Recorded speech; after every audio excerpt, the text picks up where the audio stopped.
Welcome, everyone, to today's second session in the spiritual formation track, Pursuing Soul Care, a calendar for spiritual health, with our guest leaders, Sharon Wada and Carrie Myers. Sharon comes to us from California and currently serves as the co director of the nonprofit Sustainable Faith. It's a collective of spiritual directors and pastors working to create a spiritually healthy culture among leaders and their communities. And also, we have with us Dr. Carrie Myers. Carrie is the co founder of the Stillness Collective, an organization whose mission is to help busy, burdened people find rest, restoration, and stillness through guided Christian meditations, spiritual direction, and retreat. Let's welcome both Sharon and Carrie. Okay, welcome back, those in the room and online, or welcome fresh if you're joining us in this workshop track now. One of the practices that we do as spiritual directors in training of directors is called statio. And it's a way of just transitioning our bodies and our attention from what we came from and what we are going to. And it's simply a few minutes of silence. So I want to invite us to begin that practice. Again, first, whether you're here or online, just notice your body and allow it to get comfortable wherever you're sitting. We give it a little attention and just get comfortable. And then close your eyes, attend to your breathing, and just let a moment of silence and nothing demanding for your attention. Just let those moments surround you and know that God is in that space. And we'll just take a moment of silence, of quiet together. God, thank you that you are here now in our midst. We ask that you would give us energy, help us to notice what you might have for us. And may we be a, a learning community as much as we can here and online. Thank you, Jesus. Amen. Okay, so this second workshop in our spiritual formation track is called Pursuing Soul Care, a calendar for spiritual health. We're attempting to get really practical here. Excuse me. Here are our main topics. We're going to talk about soul care as fostering spiritual health. What is the culture for Christian soul care in our Asian American context? And then we'll get very practical and look at how do we make this happen in our full lives? And what are some ways to help each other in community? So, as soul care providers, we want to take a look at, first of all, again, what challenges those healthy rhythms? Because those are the things that the realities that we're engaging. And we'll offer some practices to experiment with. And we're hoping to have a little space to share with each other. What are you doing that's already worked? So we welcome your input, both here in the room and online, and we'll discover ways to make that happen as we go. Okay.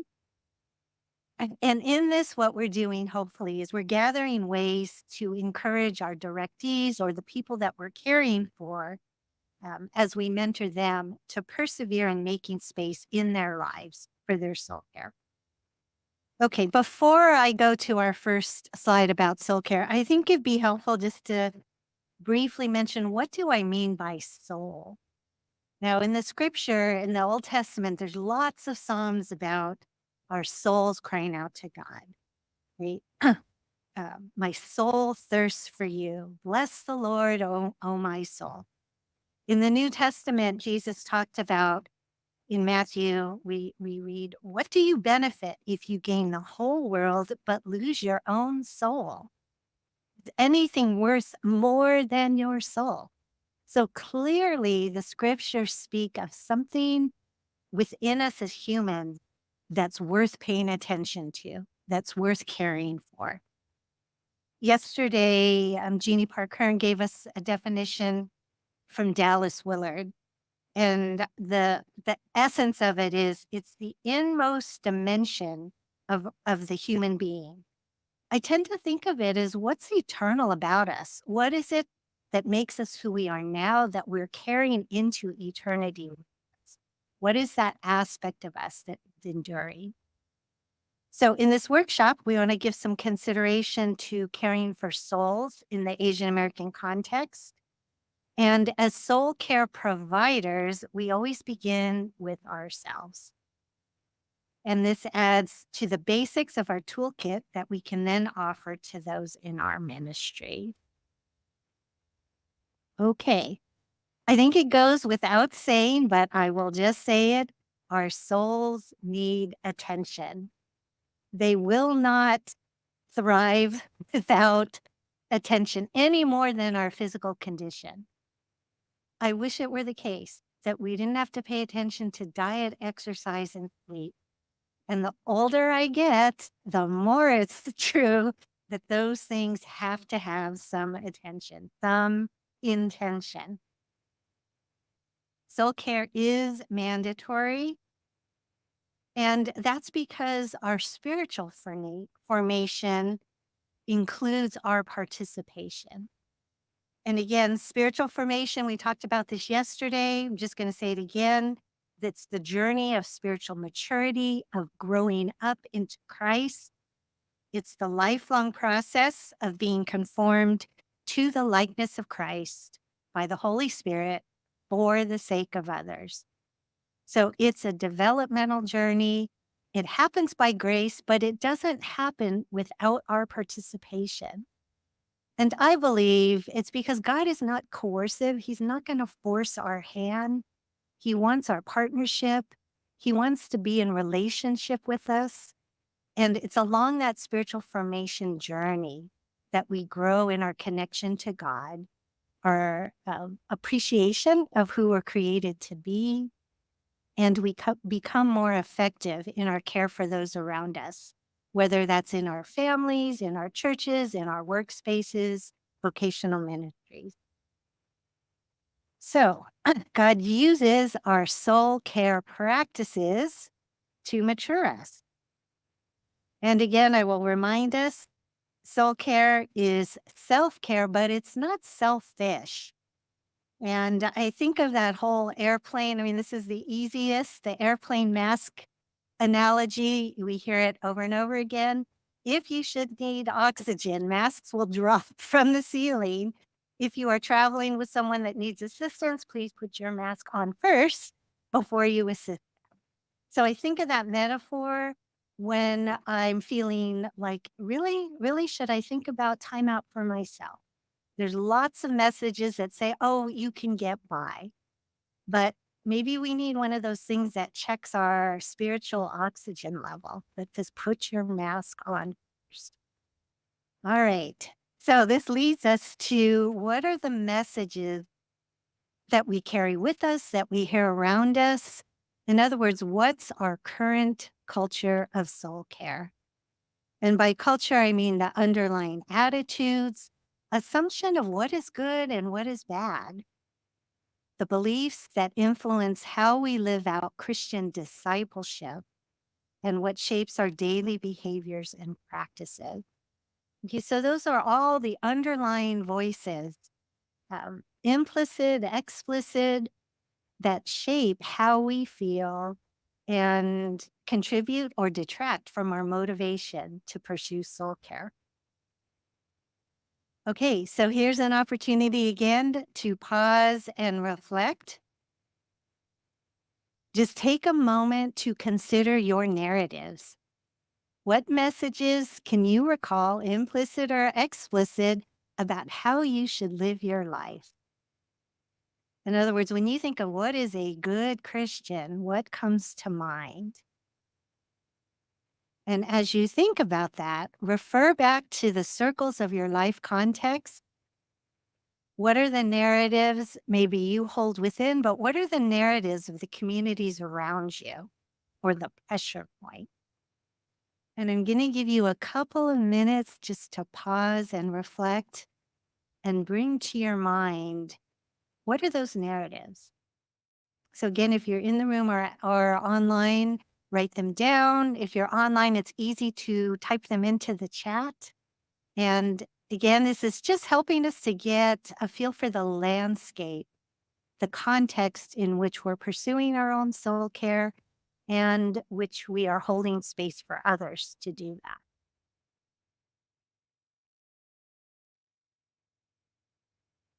Sharon, it looks like we have a couple people coming online. Some of the narratives we're reading from Grace: work hard for acceptance Yeah. and belonging.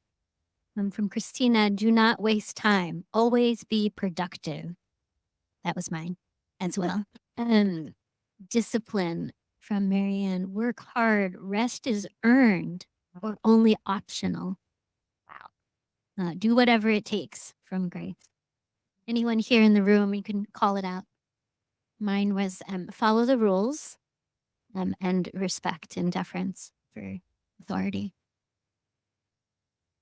In terms of Christian discipleship, compartmentalizing how we act and behave. One more online from Pay: to die to yourself, to pick up your cross and to live sacrificially. Too much giving and not caring for myself has exhausted me as a narrative. From Ruel: do what Jesus said. What would Jesus do? That's an often the narrative. Endure suffering when you have it. Zenai from Grace. Well, thank you. Appreciate just sharing. What are those things in your head that the inner narratives or the narratives that you are aware of around you? Because those are the things that are going to take a little more energy, engagement, and grace as we move into the practicality of creating a culture and a calendar of soul care. I mean, I have a list too, and some of you have already mentioned these things um, regarding kind of like that inner circle, what might go on in our heads, in our family of origin.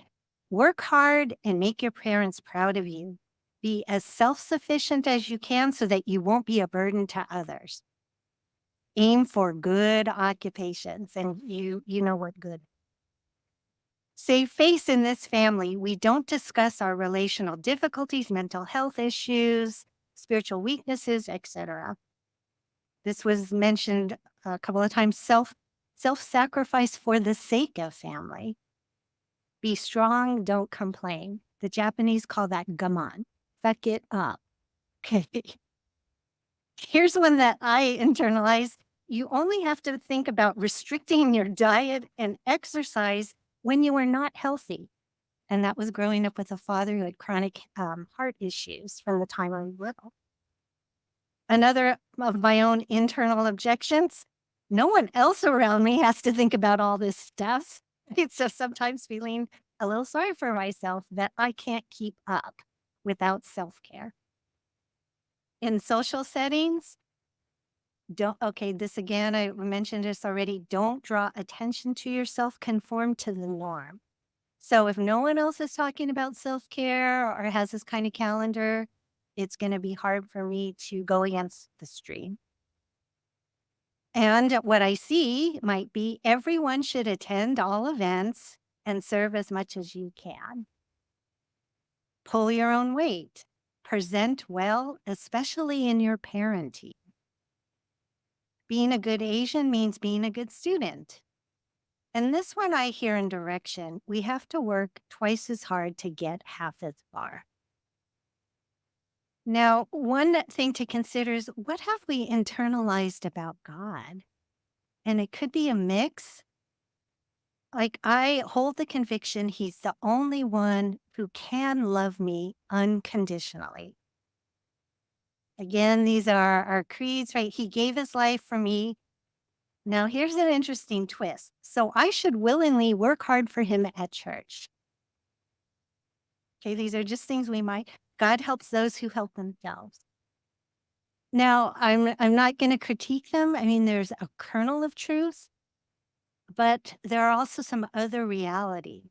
They might not be the whole truth. So, what of these narratives help us have a balanced, healthy spiritual rhythm? And which of these narratives or parts of them make it a little bit harder?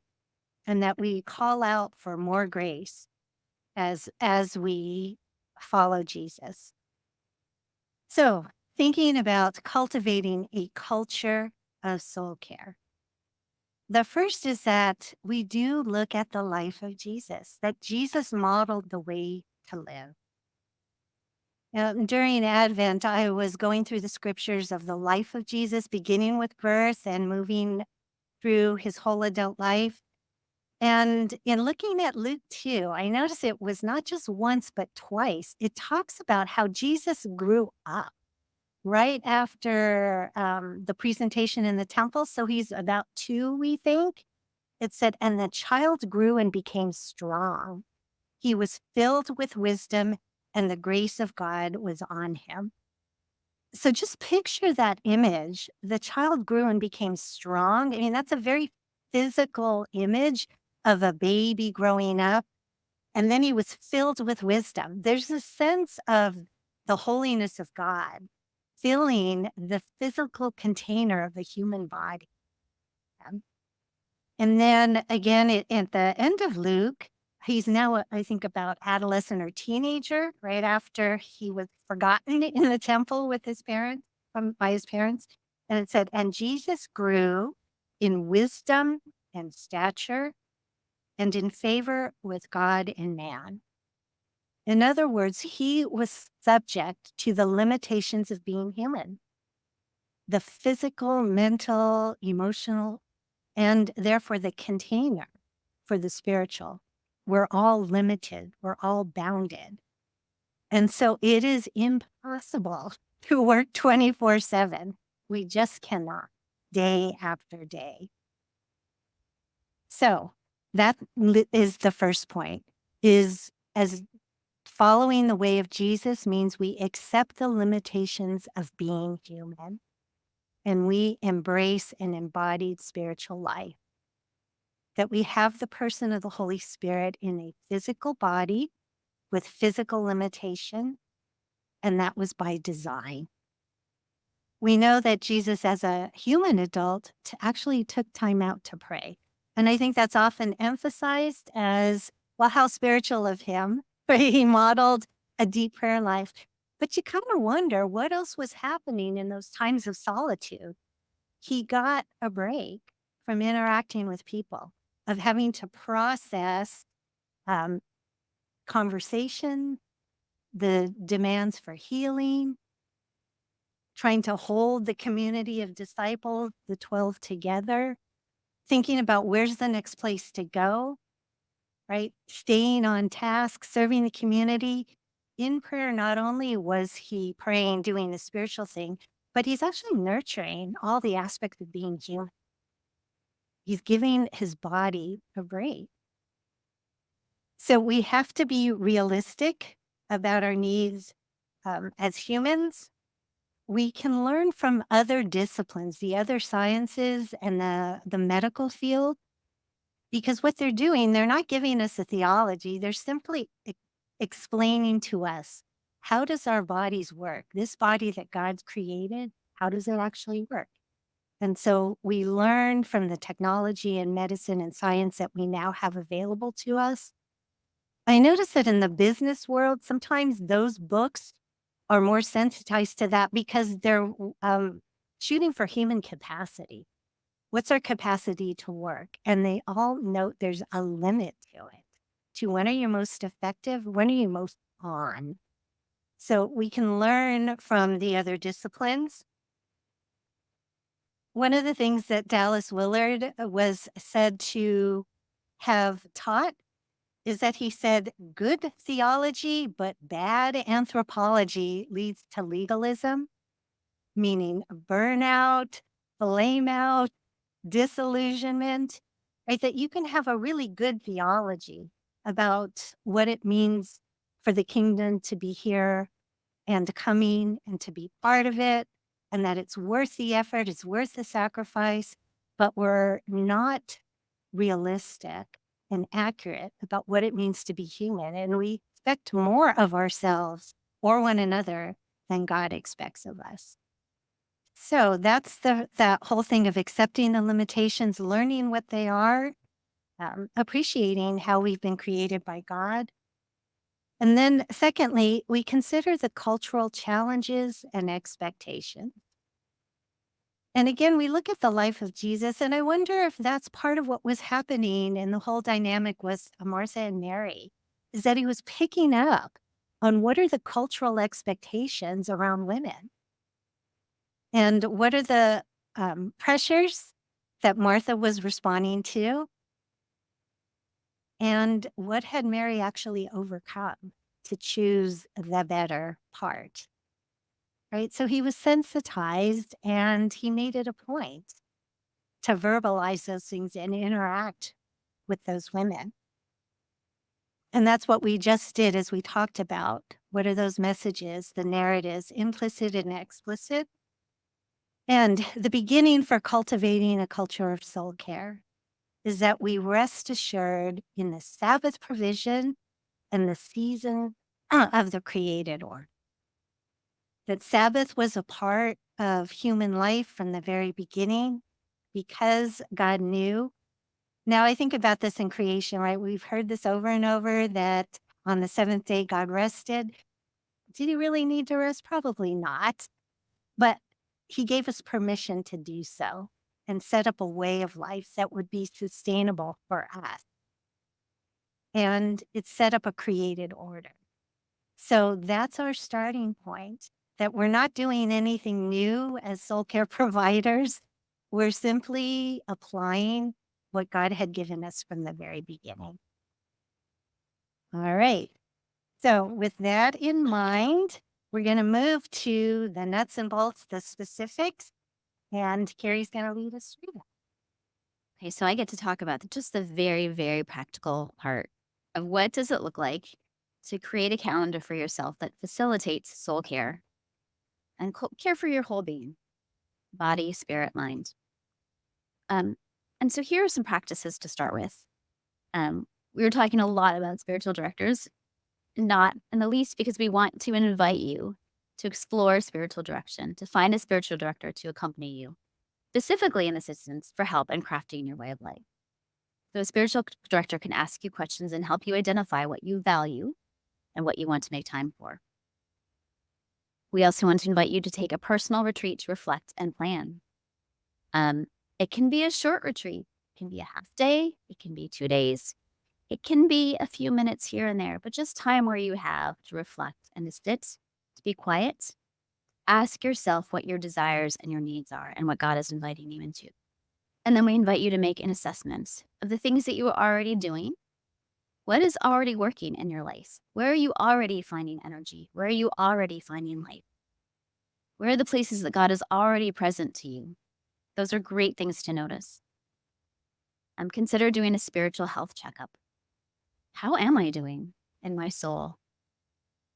Am I weary? Am I stressed? Am I joyful?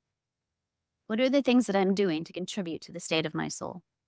And then another option is to do a time study. I actually just did one. I've been working with a life coach who said that for a month, what I want you to do is write down on a calendar every single thing that you do and how much time it takes.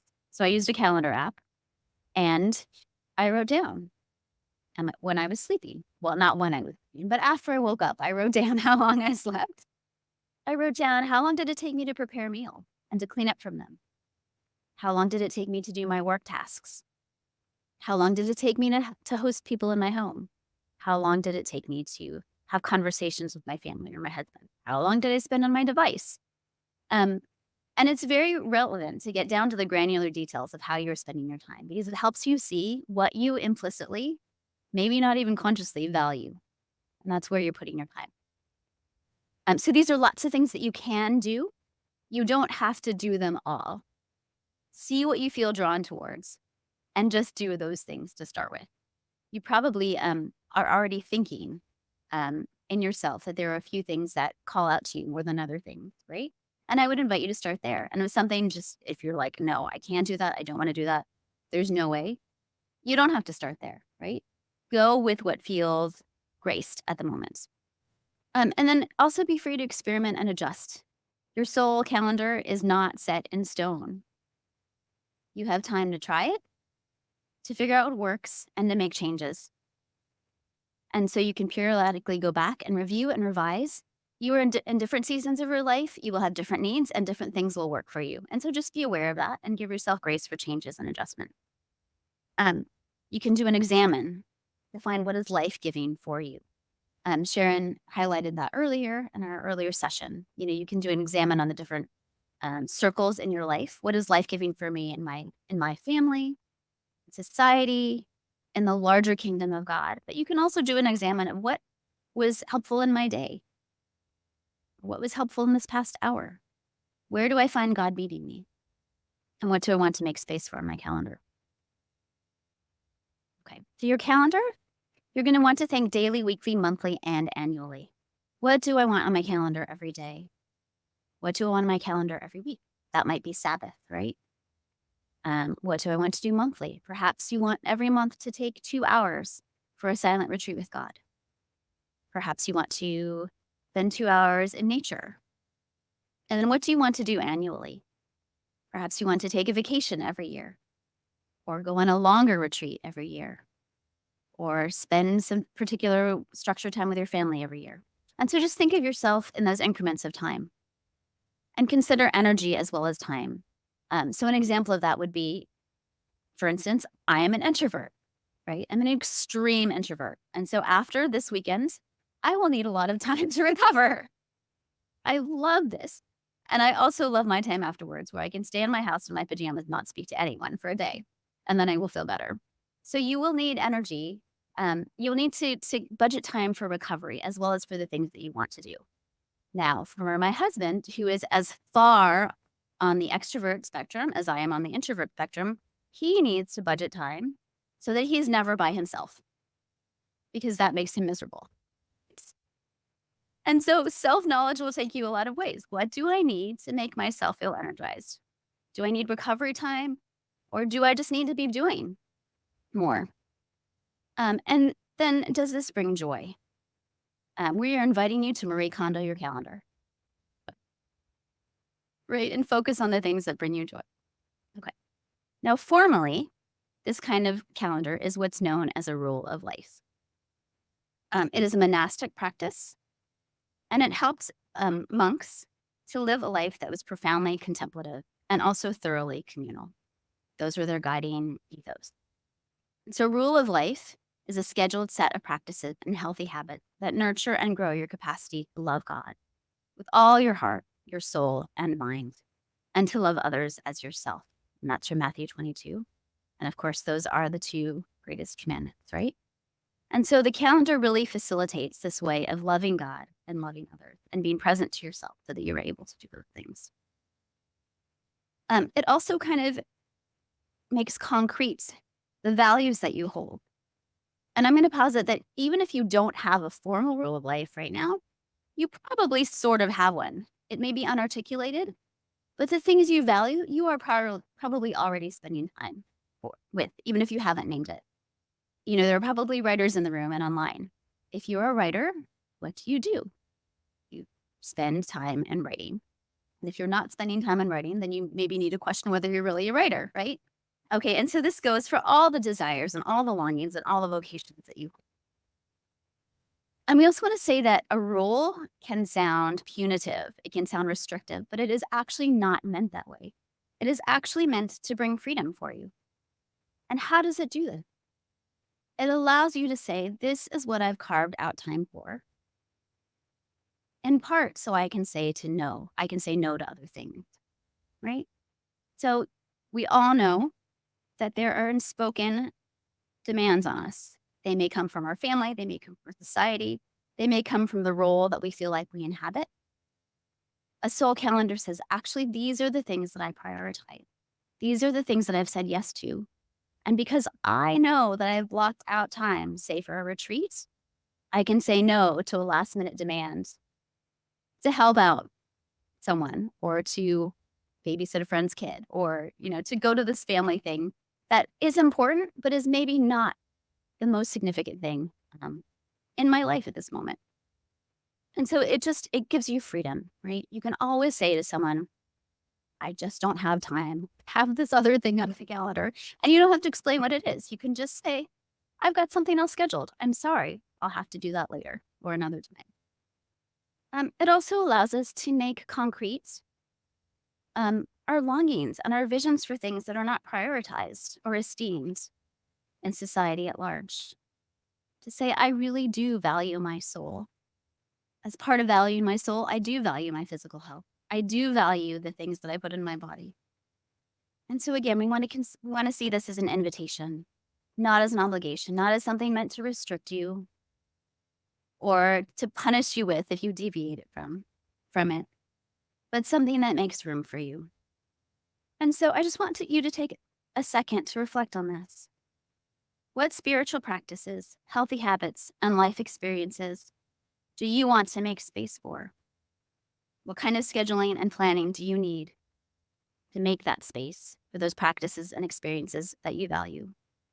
And how is the kind of person that you want to be or are already becoming reflected in your calendar? And just take a moment to sit with those questions.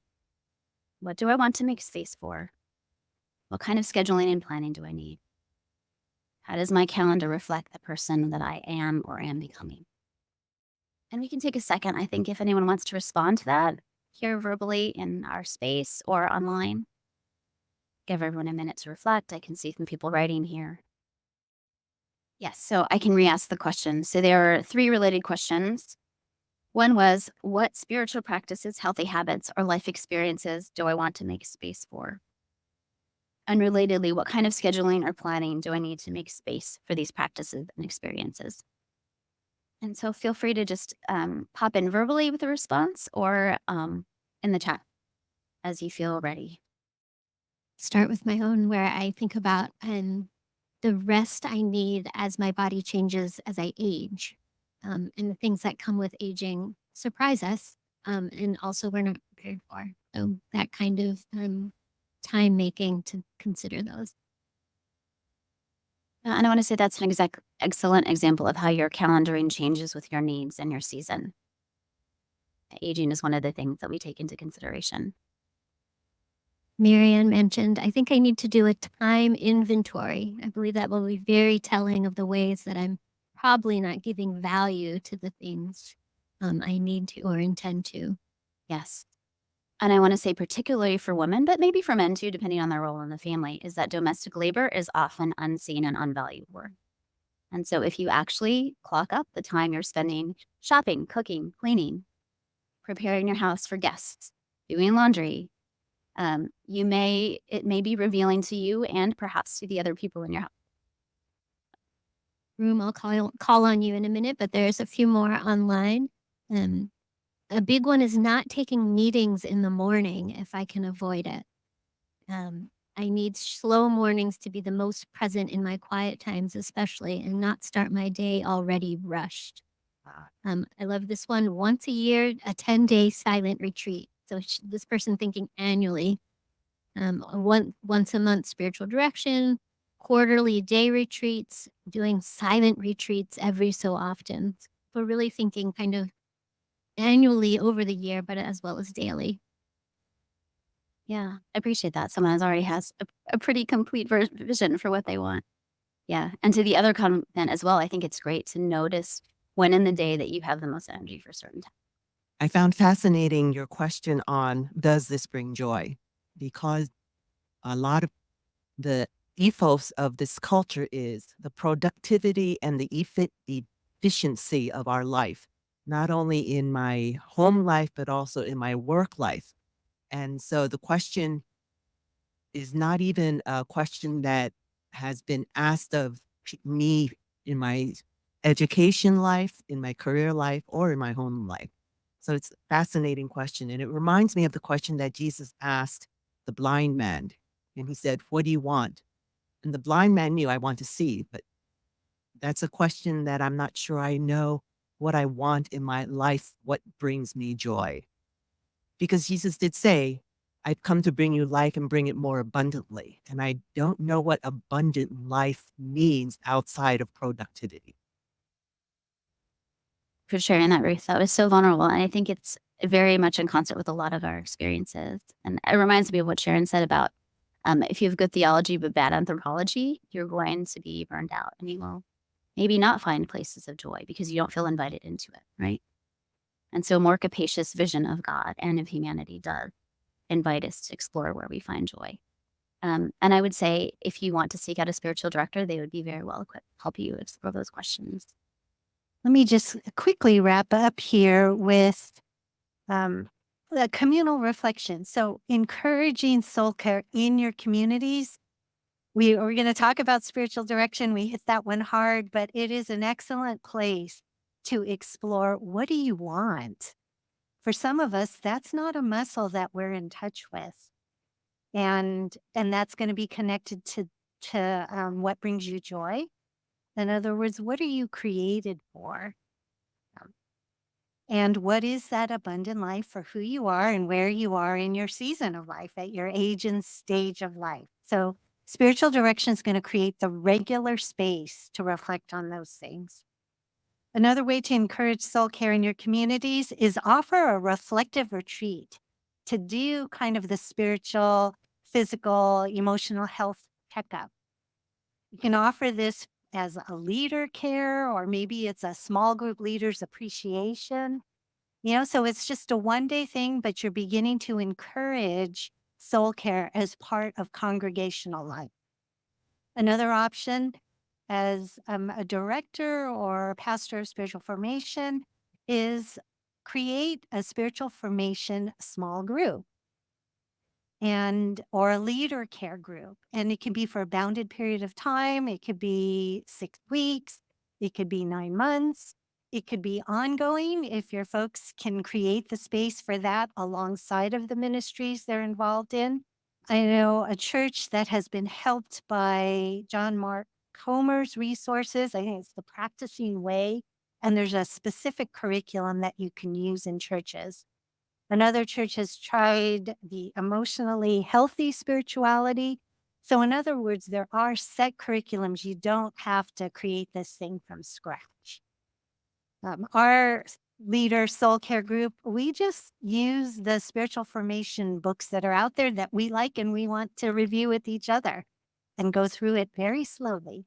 So there's lots of ways that you can do this in community to support each other in making the space for this. So here are some resources. And what I've tried to do is point you to some Asian American or Asian Canadian writers.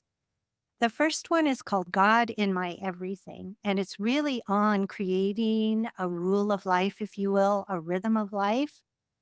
He's a Japanese Canadian pastor who used to be, I think, work for Sony in Japan. He knew what it was to live a kind of 24/7 work life, and then God led him into the pastorate, and he knows the value of a rule of life for sustaining and thriving in ministry. The book Rest by Alex Sujung Kim Pang is actually a business book written by a Stanford visiting scholar. And what he did is he looked at the effectiveness of folks in history, scientists, creatives, athletes, and he noticed a pattern of how they lived. And they actually did not work as much as you think they did, but they worked in their schedule a time of rest. And he really breaks down what is rest, that it's not mindlessness. If you're engaged in a hobby, it's a hobby that actually gives you energy. So it's just a fascinating study that he did, and he offered it to the business community. But I think there's some valuable things for us to glean from that. And this might be a way to address the concerns of our pastors, leaders, that we're not doing enough. Right? It's not the work harder, but it's work smarter. And we can learn from some folks that have been at this for a while. The last one, By Way of the Heart, is by former Jesuit priest, current spiritual director, Professor Emeritus Wilkie Howe. And he talks about self awareness and all these various practices that tend to our soul. I'm probably going to suggest this as maybe the next book our small group goes through, or one by Wilkie. But I offer these too because they're going to give you some examples and metaphors that come out of Asian culture. So they might be things that you could just connect with more easily as you move into caring for yourself.